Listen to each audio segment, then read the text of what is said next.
This is Chuck Cunningham, and I'm here with Tony Shelley, and we're in Detroit. We have had quite a busy day today, both in court, in a conference with Judge Tarnow, and also getting some very positive news from the judge in the form of a ruling that he gave today on one of the PBGC's motions. I think it was a very positive day all the way around, positive day for the DSRA, and I'm going to let Tony basically give you the more legal spin on this, and hopefully this will inform the membership. Hello everyone, it's good to speak with you again, and first let me start again by reiterating what a privilege it is to represent all of you, and all of us at your team at Miller & Chevalier continue to work really hard on this case and work hard towards a victory. We had, as Chuck mentioned, a positive day with the court. It began this morning in a ruling from the judge at around 10 o'clock where he rejected the PBGC's effort to undo his earlier order in which he demanded that they escrow the disputed benefits payments in an account. So let's go back just a little bit to set that up for all of you. You recall that until February, everyone was should have been receiving their full benefit payments. But starting in February, the PBGC indicated it would begin cutting everybody's benefits to estimated levels.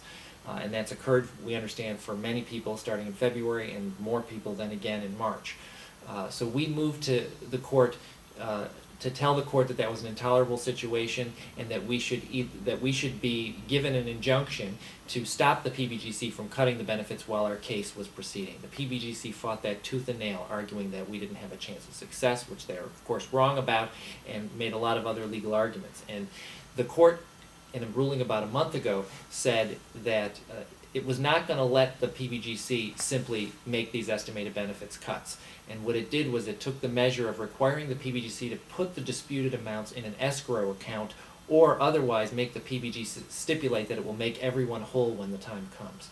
The PBGC then went back to the judge and told the judge, we're not doing either of those two things, and we want you to rescind your order, amend it, or alter it so that we basically don't have to do anything other than what we, the PBGC, want to do, which is pay the estimated levels, which are lower.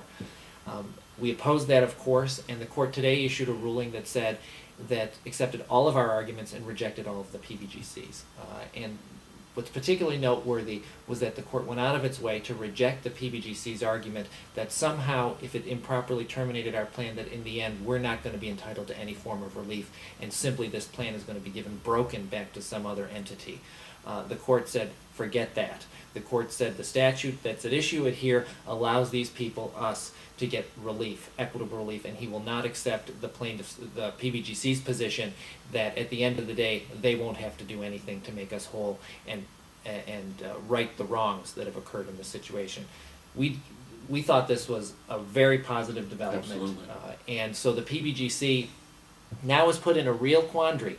It may have to go up and appeal this order immediately, and there's some sense among us that that's probably what they're going to do because they just don't want to do this, and they feel like the judge, in their view, was off base. We don't think he's off base, and we think that would be a very tough appeal for them to win. And if they want to take that appeal, we look forward to defeating them in it. So that was an excellent development. Then we went into the judge later in the day and had our status and settlement conference. The nature of those is that it's really not appropriate to expound at length about what occurred there. It really doesn't help sort of the process of potentially resolving litigation to put out on the open table everything that informally occurred. But what I would like to say is that it was a positive discussion. It was constructive. The judge was very involved in the case. This is a judge who's already seen us twice now, once for a hearing in December and this hearing, and is involved in the case. That's a wonderful development that the federal judge is involved in our case and giving us time like he has, and thinks seriously about this case and wants to move it along. So that is that is a good part of our battle, is to make sure that our case is getting its airtime in the court, and we have a wonderful judge. So this was a positive, it was a positive and constructive discussion. I will say that whenever you have a case with the government, the incentives and factors on the other side from the government to settle a case are hardly the rational ones that would usually be involved with a company or private parties. And so I think the idea of settling the case will take significant effort, given that we have the government on the other side. But we're going to work hard towards resolving this case quickly, short of full-blown litigation that obviously could be a lengthy time to accomplish. So in sum, I'd just like to say it was a good day for us today in our case. We've got many pending motions in the case on both sides to deal with, but the judge has moved this case along in a swift pace, which is a positive thing for us, and we've got a lot to work with now in order to try to resolve this case, either through the litigation in a positive way, or through alternative means of settlement or otherwise in a nearer future. Thanks, Tony. I think it would be fair to say that although we can't give a lot of details, that we didn't see any negatives today. Correct. Yeah, Correct. And I think that's very important, that the indication to us was positive of progress.